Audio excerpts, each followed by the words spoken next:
Hey Candy, let me ask you something. As you can see, the athletes are cycling on the oval track. Is there a way for them to ride under the track? What? Cycling under the track? Like upside down? But you need to define gravity first. Taking gravity out of the equation, how can you ride on both the top and bottom of the track? Here's a model train track. It has a surface and a subsurface. In normal situations, the train can only go round and round on the surface of the track. Now Candy, can you find a way for the train to travel on both the surface and subsurface without leaving the track? It's impossible.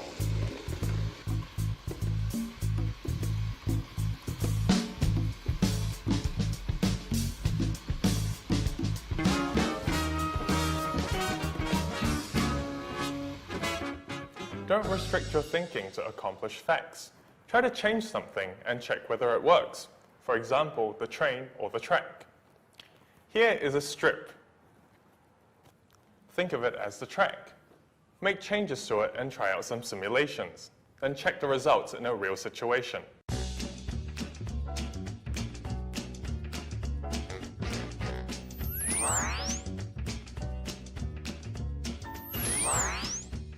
Remember, most problems are solved by trial and error. The train cannot leave the track, so it seems that the train could not be changed. Let's try and change the track.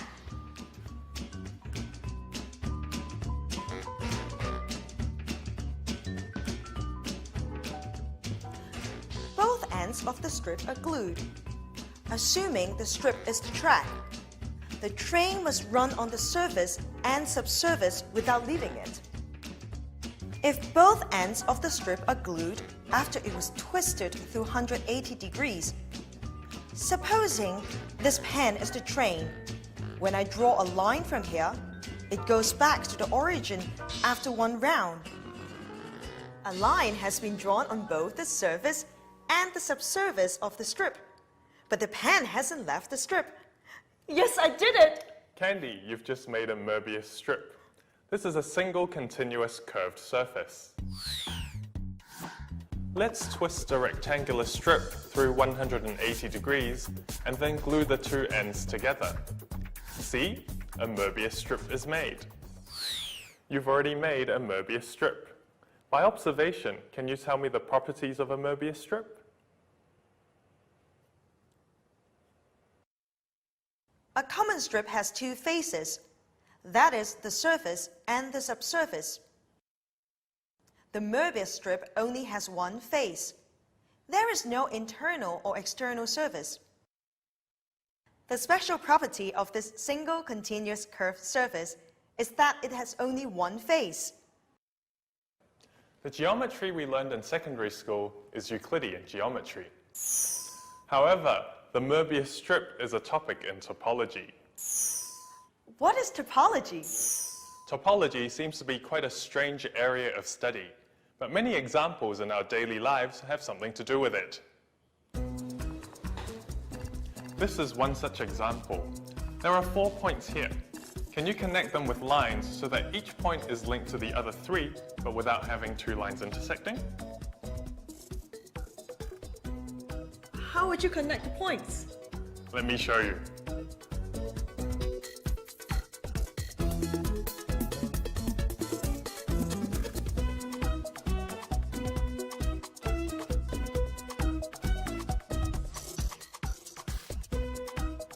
Topology can be applied in many aspects, such as games, computing, engineering, and logistics. But the areas in which topological concepts are most commonly applied are games and magic tricks!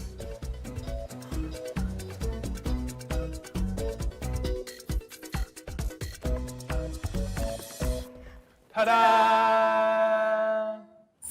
Topology is a branch of modern mathematics, the content of which is special and abstract. The properties of relationships between figures and the relationship between figures and their spaces are some topics covered in topology. Recently, some topologists studied the results and statuses of objects after they've been bent, twisted, pressed, or extended without being broken. To study the results or statuses of these objects after being twisted or pressed, these objects must be very flexible, mustn't they? Yes, they must, but our thinking must be flexible first.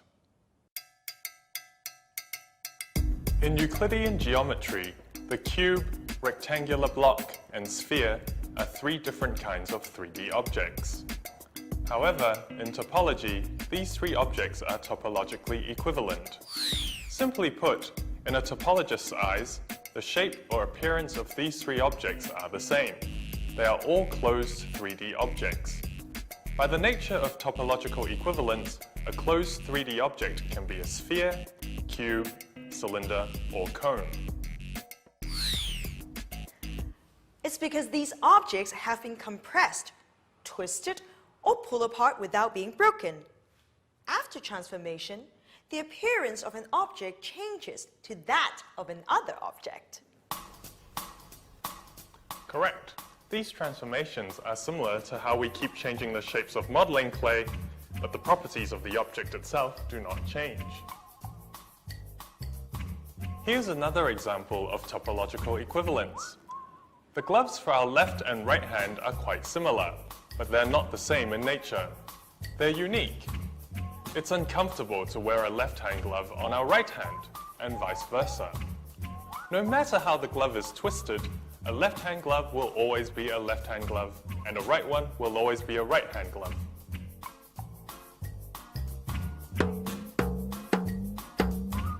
When the concept of topological equivalence is applied to these gloves, there is no left-hand glove or right-hand glove.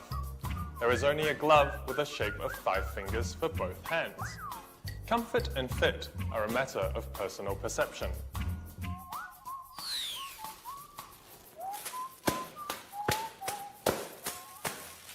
We've already discussed some topics covered in topology, such as the Mobius strip. Let's explore the properties of the Mobius strip further. We can't explore the properties of a Mobius strip just by discussion. The rule of thumb is to learn by doing. We should explore the properties by tampering with the object. But the strip is not modeling clay. How can you compress or extend it? Try cutting it. You just said the objects cannot be broken, didn't you? I didn't ask you to break the Mobius strip. Try cutting the Mobius strip along its central line with a pair of scissors without leaving the strip and see what you get.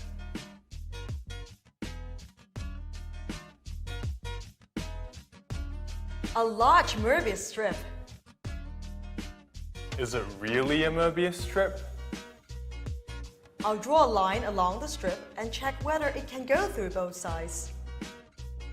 The line can't go through both sides of the strip without lifting the pen. A line can only be drawn on one face of the strip. I'll correct my conclusion. The large strip is not a Mobius strip. If a Mobius strip is cut along its central line, the strip turns by 360 degrees. It is no longer a Mobius strip. The length of the new strip is doubled, and the width is 1/2 of the original strip. Candy, please divide the Mobius strip into 3 equal parts and 4 equal parts by cutting it 1/3 and 1/4 along its width respectively. See what the results are after cutting. Okay, let me divide the Mobius strip into 3 equal parts first. I'll cut the Mobius strip 1/3 along its width. I get 1 large and 1 small twisted strip. The large strip is not a Mobius strip. It turns by 360 degrees. Its length is doubled, and its width is 1/3 of the original strip. The small strip is a Mobius strip. Its length is same as the original strip, but the width is 1/3 of the original one.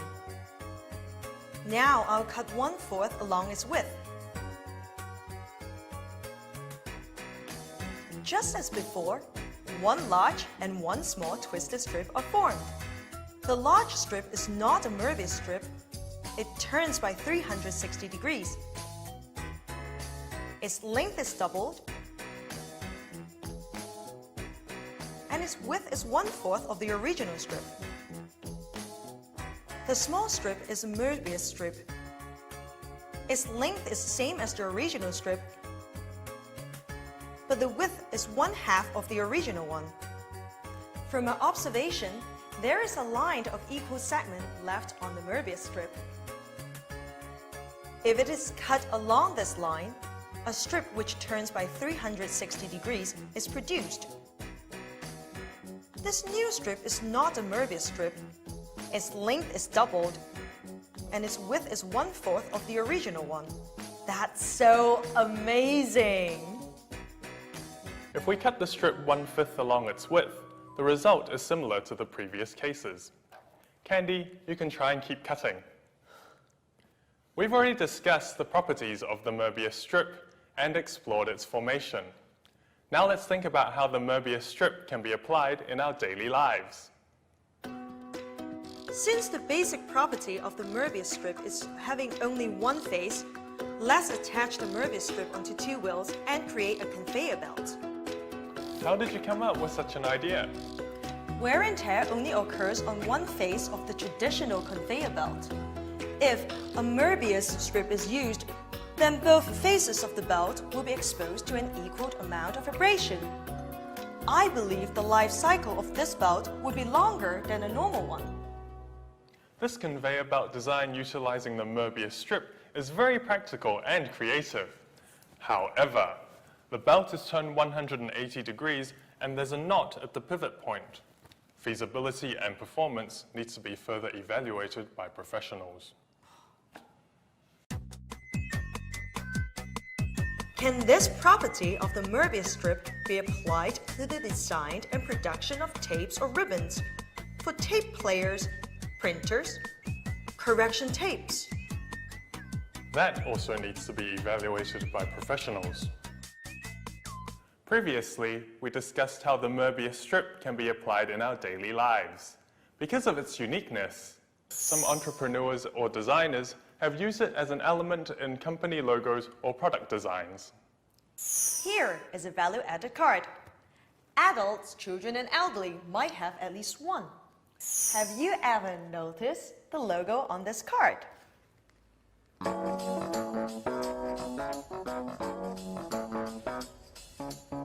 Maybe you can see the number 8 by turning it through 90 degrees. The logo on this value-added card is a Mobius strip. It seems like a number 8 or the infinity symbol at a glance. If it's a number 8, it echoes the brand name. If it's the infinity symbol, it implies the infinite functions of the card. You can use it for traveling, payment, shopping, or even recording attendance. Let's take a look at the logo for the Hong Kong Sustainable Development Research Institute as shown on its webpage. The logo design is inspired by the idea of Mobius strip. Because of the strip's special structure, if you imagine a person working his or her way through a giant Mobius strip, he or she will never stop. This alludes the idea of continuity and the perpetual nature of sustainability. Johnny, today we have focused our discussion on the Mobius strip. I think I need some time to digest. We can also think about the particular properties of the Mobius strip as well as its applications. All in all, our thinking must be flexible, just like the elasticity of the topological objects.